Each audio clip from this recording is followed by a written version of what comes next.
Remember that time when our director of women's outreach, Antonia Okafor, was attacked by Democrat congressmen? Yeah, that's the guy. But why she wanted to defund and abolish the ATF? Ms. Okafor, I have a social media post from your Facebook, Instagram account.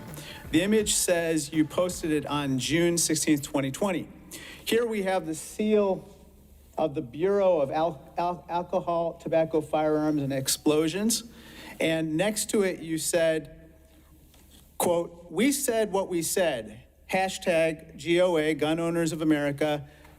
Hashtag abolish the ATF." That's what your post says, correct? Correct. Then underneath this ATF seal, your post says, in big letters, defund, correct? Correct. Defund the ATF. So just to be clear, you say defund the ATF and then abolish the ATF. On July 4th in Highland Park, Illinois, just very close to my district in the Chicago suburbs, the shooter shot and killed 7 and injured 30 with an AR-style rifle, AR-15 style rifle. The shooter fled the scene, but despite this, he was identified and caught because ATF agents were able to quickly trace a weapon he left at the scene back to him using the ATF's National Tracing Center. Yet, ma'am, you want to abolish this agency. You want to abolish this National Tracing Center. That is an extreme and radical viewpoint. Unfortunately, some folks on the other side have introduced the extremist bill, quote, eliminate the ATF Act.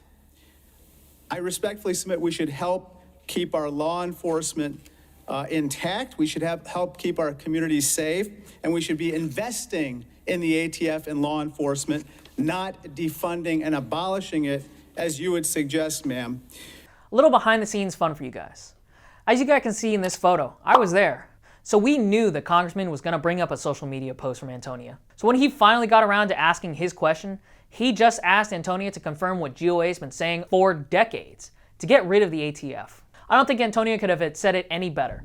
The agency is unconstitutional and it's used as a bureaucratic loophole to infringe on your rights. What's sad is that a lot of these industry reps at the hearing were tripping all over themselves to kiss up to the ATF. And too often, having that no compromise mindset is important, but ultimately meaningless without courage. Here at GOA, that's what we're about. We're about courage and a no compromise mindset. Some of you might be wondering why we haven't endorsed or promoted many bills calling for the abolishment or defunding of the ATF. And I'm here to explain why. Abolishing the agency responsible for enforcing infringements on the Second Amendment is the end goal for all of us here at GOA. But there are a lot of dominoes that have to fall before we can make that happen without severe consequences for gun owners. First off, outright abolishing the ATF right now would not stop the unconstitutional infringements on your rights. These laws are still on the books, and they need to be enforced by someone.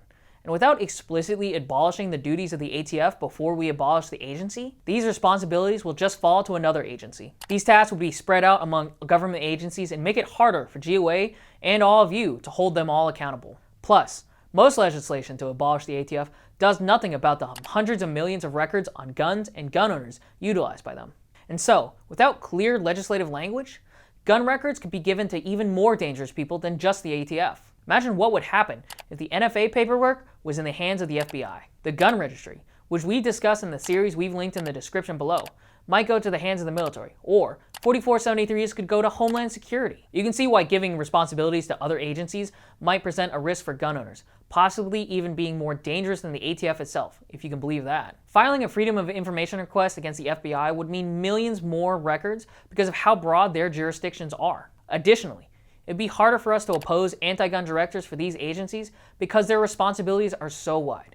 And so, moderates would be happy to overlook their anti-gun policies for the other parts of their career that they like. And it would be a lot harder from now on to just withhold funding specifically from the ATF. Instead, this would go to the giant, massive bureaucracy of all the government agencies responsible for enforcing these laws, and spending could be used any way they want. And so that's why GOA's action plan involves the following: eliminating the NFA and all firearms registration associated with it, eliminating the ATF's unconstitutional gun and gun owner database, getting rid of the GCA's unconstitutional regulations, overturning all previously instituted unconstitutional rules like Biden's latest actions on framing receivers and stabilizing braces. Also, eliminating the federal government's role in unconstitutionally regulating the firearms industry. You shouldn't fall under the false assumption that fixing our gun laws is as simple as passing one law or eliminating one federal agency. Gun control is woven into the fabric of our law enforcement, and we need to remove it with a scalpel.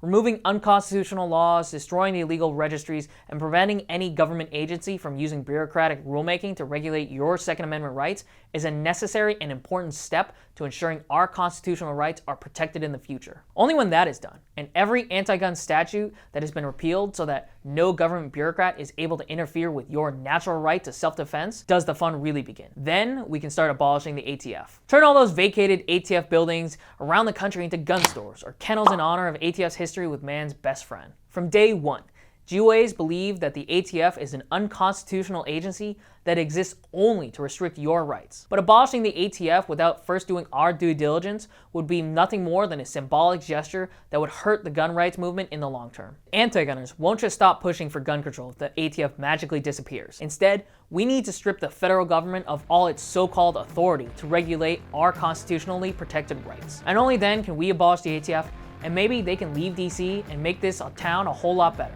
Alright, that's it for this week. I'm Ben, and this has been the Minuteman Moment. Please like and subscribe and comment below, and let me know what you think about our plan to abolish the ATF.